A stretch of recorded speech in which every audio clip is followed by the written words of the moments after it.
Hello and अस्सलाम वालेकुम everyone, welcome back to another video. Hope you all are doing well.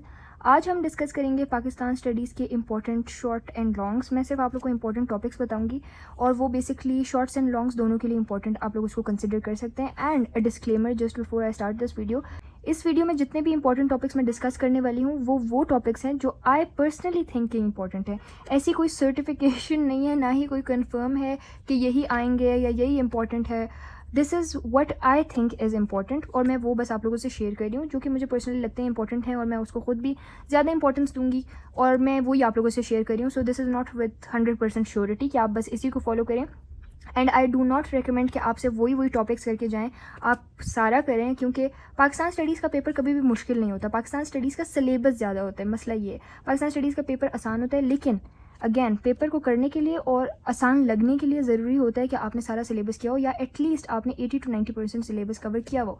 अगर आपने syllabus नहीं कवर किया होगा ऑटोमेटिकली आपको पेपर मुश्किल लगेगा। एंड पाकिस्तान स्टडीज़ लिटरली वो मिडिल चाइल्ड है जिसको पूरे साल कोई इंपॉर्टेंस नहीं देता, कोई इसकी तरफ देखता भी नहीं है, और जैसे ही बोर्ड्स करीब आते हैं सबसे ज़्यादा हाइप इसकी हो जाती है कि हमें इंपॉर्टेंट टॉपिक्स बता दें और किस तरह से तैयारी करनी है, और इसकी इंपॉर्टेंस काफ़ी बढ़ जाती है by the end of the year when the boards are near.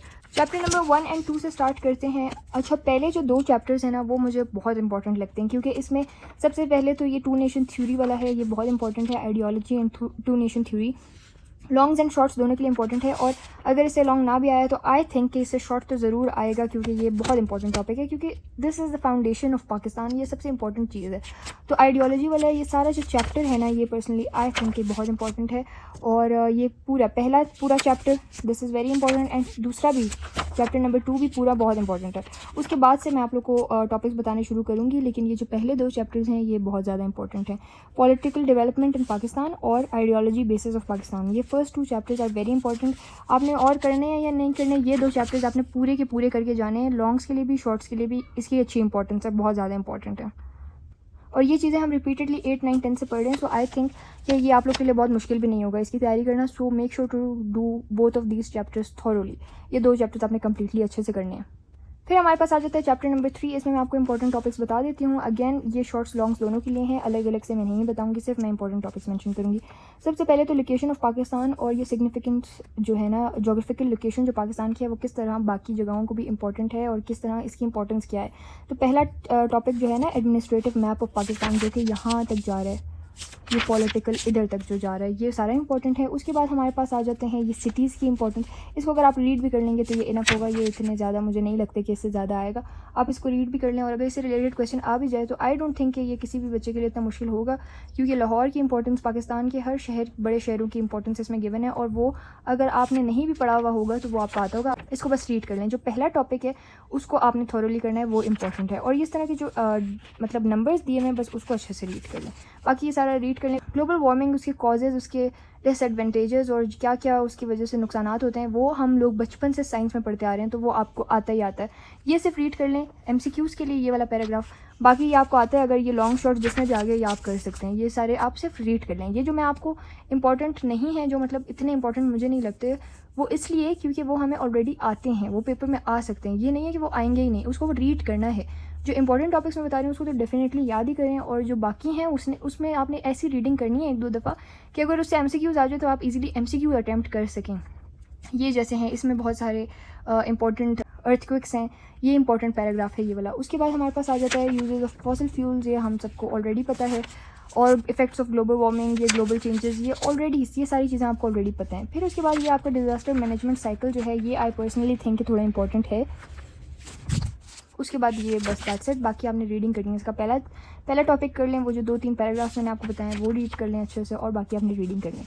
ये भी अगेन वेजिटेशन वाला है, रीड कर लें ये चैप्टर, और इसमें जो टाइप्स ऑफ फॉरेस्ट हैं ये भी रीड कर लें। ये जो है ना हमारे पास ये टेबल, ये अगर आप मेमोराइज़ कर लेते हैं ना तो ऑटोमेटिकली आपके पास ये जो सारे हैं ये ऑटोमेटिकली आपके पास मेमोराइजेशन इसकी हो जाएगी। तो इसमें से आप रीडिंग कर लें, और इसमें आई थिंक शॉर्ट्स ही आ सकते हैं, इतना ज़्यादा इससे नहीं आएगा। रीडिंग कर लें। एडवांटेजेस और डिसएडवांटेजेस जो दिए हुए ना, ये इंपॉर्टेंट है, ये याद कर लें। और अगर ये आप याद ना भी करें तो ये हमने इस तरह के इतने बहुत जो है ना एसेज लिखे हुए हैं पहले वाली क्लासेस में कि ये आपको ऑलरेडी आने चाहिए। बस ये रीड कर लें, एडवांटेजेस एंड डिसएडवांटेजेस। और उसके बाद बस हमारे पास अगला आ जाता है यहाँ पे इफेक्ट ऑफ फॉरेस्टेशन, डिफॉरेस्टेशन, ये भी आपको आते हैं। ये सारे आपने रीड करना है, इसमें कोई ऐसी इंपॉर्टेंट चीज़ नहीं है, ये रीड करना है। उसके बाद हमारे पास आ जाता है चैप्टर नंबर 5 और इसमें है मिनरल रिसोर्सेज।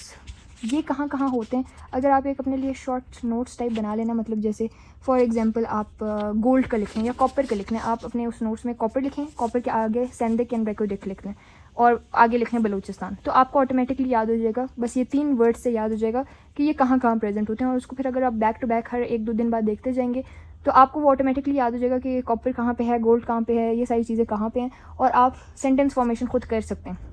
तो इसके लिए नोट्स बना लें, अगर आप नोट्स बनाएंगे तो ज़्यादा होगा। इस चैप्टर में नोट्स की इंपॉर्टेंस है और ये शॉर्ट के लिए मुझे अच्छा खासा इंपॉर्टेंट लगता है। ये सारे एडवांटेजेस डिसएडवांटेजेस एनर्जी के, ये शॉर्ट्स के लिए इंपॉर्टेंट हैं। और इस तरह के जो नेम्स वगैरह हैं वो आप प्लीज़ पढ़ के जाएँ। बाकी लॉन्ग्स के लिए मैं आपको बता देती हूँ जो मुझे इंपॉर्टेंट लगता है। लॉन्ग्स के लिए मुझे ये चैलेंजेस वाला जो है ना, ये इंपॉर्टेंट लगता है। You can see this challenges of providing telecommunications, ये मुझे लॉन्ग्स के लिए इंपॉर्टेंट लगता है पर्सनली, तो इसकी आप तैयारी कर सकते हैं। और अगेन इम्प्रूवमेंट्स जो है ना, फिर ये भी लॉन्ग्स के लिए इंपॉर्टेंट है कि क्या क्या इंप्रूवमेंट हुई हैं और क्या क्या फ़ायदे हुए हैं हमें टेलीकम्युनिकेशंस की वजह से। फिर उसके बाद आर्टिफिशियल इंटेलिजेंस शॉर्ट्स और उसमें आ सकता है, क्योंकि आजकल का बहुत हॉट टॉपिक है AI, तो उसकी इंपॉर्टेंस है। उसके बाद हम आ जाते हैं चैप्टर नंबर 6 पे। चैप्टर नंबर 6 में ये आप सारा रीड कर लें, अच्छे से रीड कर लें, ये शॉर्ट्स के लिए ही आ सकते हैं, शॉर्ट्स में इंपॉर्टेंट हो सकता है। सीमेंट, फर्टिलाइज़र्स, ये सारी चीज़ें शॉर्ट्स में आ सकती हैं। उसके बाद ये एडवांटेजेस डिसएडवांटेजेस की जहाँ जहाँ अलग से हेडिंग्स दी हुई हैं वो इंपॉर्टेंट हैं, क्योंकि वो शॉर्ट में आ सकती हैं कि मेंशन एनी 3 एडवांटेजेस और मेंशन एनी 4 डिसएडवांटेजेस, तो ये इंपॉर्टेंट होते हैं, आप ये पढ़ के चले जाएँ, एडवांटेजेस डिसएडवांटेजेस करने हैं। उसके बाद हमारे पास आ जाता है अंडर एम्प्लॉयमेंट एंड अनएम्प्लॉयमेंट, ये इंपॉर्टेंट टॉपिक है। फिर हमारे पास लॉन्ग के लिए ये वाला टॉपिक इंपॉर्टेंट है, role of skills training and literacy. ये हमारे सेंडप्स में भी, एप्सेक्स के सेंडप्स में ये एज अ लॉन्ग आया था, आई रिमेंबर, क्योंकि आई अटेम्प्टेड इट, तो ये इंपॉर्टेंट है। उसके बाद फिर ये फार्मिंग वगैरह इतना इंपॉर्टेंट नहीं है, रीड करके चले जाएँ, दैट्स इट। फिर ये फार्मिंग फिशिंग के बेनिफिट्स थोड़े से जो हैं वो भी 1-2 दफ़ा रीड कर लें, इसमें इतनी खास कोई इंपॉर्टेंट चीज़ें नहीं है। अच्छा, जहाँ जहाँ CPEC, गवादर, इस तरह की चीज़ें हैं वो आपने करके जाना है, उसकी इंपॉर्टेंस है। फिर हमारे पास आ जाता है चैप्टर नंबर 7 और उसमें हमारे पास आ जाती है ये वाला चैप्टर। इसमें जो ये पहला टॉपिक है ना, society, community, state and role of individuals, ये सारा जो है ना इंपॉर्टेंट है और लॉन्ग के लिए। और ये वाला टॉपिक भी जो है इंस्टीट्यूशनल एंड पॉलिटिकल बैरियर्स, क्योंकि ये आई थिंक आया हुआ है एक बार लॉन्ग में, तो ये इंपॉर्टेंट है, ये आप कर लें। और उसके बाद ये जितने भी हेडिंग्स हैं ये शॉर्ट्स के लिए इंपॉर्टेंट हैं, तो ये चैप्टर की थोड़ी सी इंपॉर्टेंस ज़्यादा है, ये आप अच्छे से करके जाएँ। और वेलफेयर स्टेट और कायद-ए-आज़म की ये जो पूरी स्टेटमेंट है ये आपको अच्छे से याद होनी चाहिए, ये आ सकता है या तो शॉर्ट में, लॉन्ग में तो आई डोंट थिंक आएगा, लेकिन आ भी सकता है, क्योंकि कायद-ए-आज़म की ये स्टेटमेंट्स और ये सारा इंपॉर्टेंट है कि उनका क्या विजन था अबाउट रिलीजियस फ्रीडम। फिर उसके बाद है who establishes a welfare state, ये मुझे शॉर्ट के लिए इंपॉर्टेंट लगता है, आप लोग ये करके जाएँ। अगेन फिर हमारे पास आ जाते हैं, ये सारी चीज़ें आप रीड कर लें, इसकी इतना ज़्यादा नहीं है इंपॉर्टेंट, मतलब इंपॉर्टेंट इसलिए मैं कह रही हूँ कि आप लोग को ये ऑलरेडी आता है या आपको पता है कि क्या डिस्क्रिमिनेशन होती हैं, वुमेन एम्पावरमेंट का क्या सीन है, जेंडर बेस्ड डिस्क्रिमिनेशन, रेसिज्म, ये सारी चीज़ें पाकिस्तान में हैं और हर मुल्क में है, तो ये आपको बेसिक चीज़ें ये आपको पता है, इसको आप रीड भी कर लेंगे तो आपके हो जाएगा। उसके बाद हमारे पास टूरिज़्म आ जाता है। टूरिज़्म की भी अगर आप नोट्स बना लें तो आपके लिए ईजी होगा। शॉर्ट्स में आ सकता है, आई डोंट थिंक ये लॉन्ग्स में आएगा, शॉर्ट्स में आ सकता है। ये जो religious tourism destination of Pakistan है ना, ये लॉन्ग में आ सकता है। उसके बाद हमारे पास आ जाते हैं ये सारे जो नंबर्स जिसमें है ना, ये आप रीड कर लें, रीडिंग कर लें, इसकी इतना मुझे नहीं लगता कि ये आ सकता है। अच्छा, चैलेंजेस जो है ना, ये वाले challenges to tourism industry in Pakistan, ये लॉन्ग के लिए इंपॉर्टेंट है, ये लॉन्ग के लिए सेक्शन C के लिए अच्छा खासा इंपॉर्टेंट है। उसके बाद हमारे पास आ जाता है चैप्टर नंबर 9। फिर हमारे पास चैप्टर 9, अब चैप्टर 9 में बहुत सारी चीज़ें हैं जो इंपॉर्टेंट हैं, जैसे ऑब्जेक्टिव रेजोल्यूशन इंपॉर्टेंट है। उसके बाद हमारे पास delay in constitution making important है। फिर हमारे पास कॉन्स्टिट्यूशन ऑफ 56 दिया हुआ है, बहुत इंपॉर्टेंट है, लॉन्ग के लिए बहुत ज़्यादा इंपॉर्टेंट है। वो आपको कह सकते हैं कि वो जो जितने भी पार्ट्स गिवन थे आपको कॉन्स्टिट्यूशन ऑफ 1956 वो मेंशन करें, 62 की और 73 की कॉन्स्टिट्यूशन भी बहुत इंपॉर्टेंट है और इनका डिफरेंस भी आ सकता है, तो ये आप लोग अच्छे से करें, ये तीनों कॉन्स्टिट्यूशन बहुत ज़्यादा इंपॉर्टेंट है।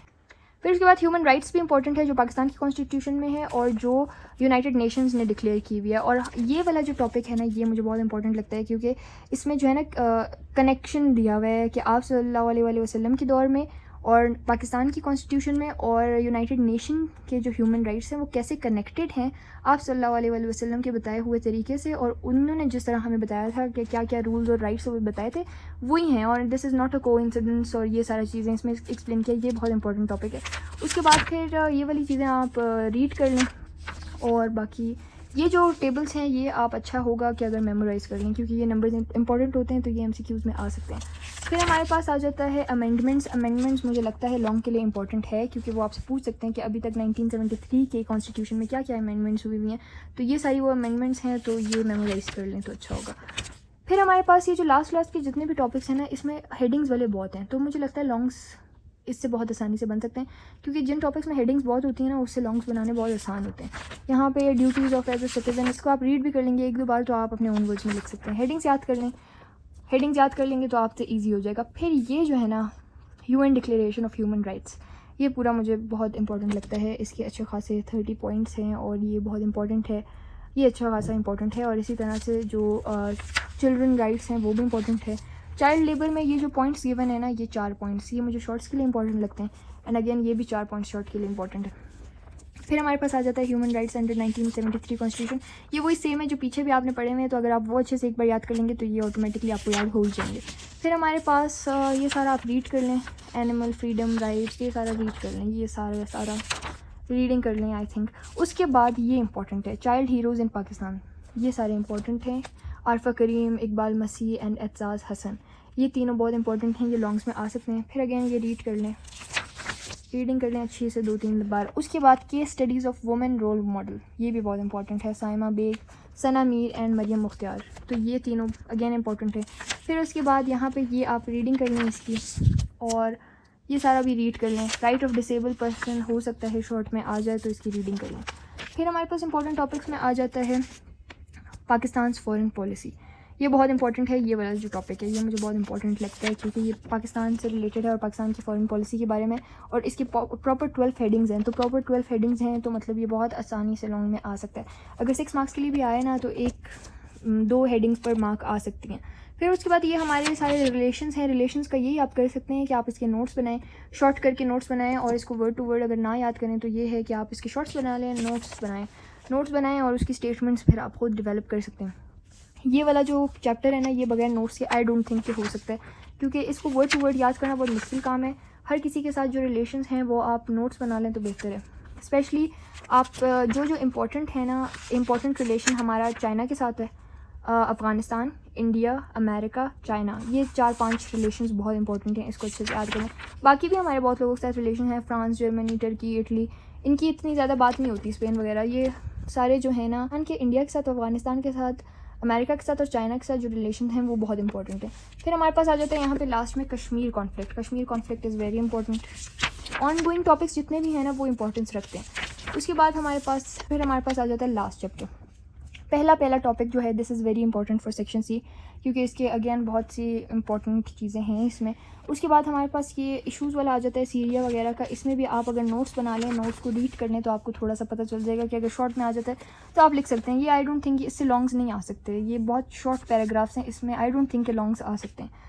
लॉन्ग जिसमें आ सकते हैं, देखें अगेन इसमें अफ़गानिस्तान इंपॉर्टेंट है, अफ़गानिस्तान का इंपॉर्टेंट है, इसी तरह पैलेस्टाइन का बहुत इंपॉर्टेंट है, क्योंकि ऑन गोइंग कॉन्फ्लिक्ट है ना। ऑन गोइंग कॉन्फ्लिक्ट में हमारे पास कश्मीर आ जाता है, कश्मीर भी है, और ये इसी तरह पैलेस्टाइन का तो आप लोग को बहुत अच्छे से याद होना चाहिए। ये सारी करंट सिचुएशंस का इन्होंने दिया हुआ है, क्या रोल प्ले किया है UN ने, ये लॉन्ग में मुझे लगता है आ सकता है, पता नहीं, लेकिन ये इंपॉर्टेंट है क्योंकि इसमें मटेरियल भी बहुत ज़्यादा है। अब देखें जैसे यहाँ पे आपको सीरिया वाला नज़र आ रहा है, सीरिया वाले में ये सारा इतना मटेरियल है, और इस मटेरियल में लॉन्ग मुश्किल होता है अटैम्प्ट करना। जैसे ये यमन का है, बस इतना सा पैराग्राफ है, इसमें लॉन्ग जो है ना अटैम्प्ट नहीं हो सकता। लेकिन जो पैलेस्टाइन का है वो आप यहाँ से देखें, यहाँ से शुरू हो रहा है and it's ending almost here, and then यहाँ पे भी उसका है कि कैसे UN ने क्या रोल प्ले किया, तो ये लॉन्ग में आ सकता है। फिर हमारे पास आ जाता है रोल्स एंड कंट्रीब्यूशन, ये पाकिस्तान के रोल्स एंड कंट्रीब्यूशंस हैं, तो ये इंपॉर्टेंट है सेक्शन सी के लिए सारा। फिर उसके बाद ये सारा आप रीड कर लें, ये यूरोपियन यूनियन वाला सारा रीडिंग कर लें तो काफ़ी होगा। पाकिस्तान का अगेन रोल एंड कंट्रीब्यूशन जो है ना शंघाई कोऑपरेशन ऑर्गेनाइजेशन में क्या था, ये भी इंपॉर्टेंट है, शॉर्ट्स या लॉन्ग में आ सकता है। बाकी ये लास्ट वाले चैप्टर्स ज़रा थोड़े मुश्किल हैं मेमोराइजेशन के लिए, क्योंकि इसमें रिलेशंस हैं, बहुत ज़्यादा जो है ना डिटेल्ड चीज़ें हैं, तो उसमें यही हो सकता है कि आप नोट्स बनाएं, नोट से तैयारी करें तो वो थोड़ा ईजी हो जाएगा। So this was it for today's video. इंशाल्लाह दूसरी वीडियो बनाऊंगी जिसमें आई लेट यू नो कि आप किस तरह से पाकिस्तान स्टडीज़ की तैयारी कर सकते हैं और किस तरह से मैं कर रही हूँ। इंशाल्लाह I will be sharing it soon. This was it for today's video. I hope you all liked it. See you all in the next one. Till next time, अल्लाह हाफिज़ एंड बाय बाय।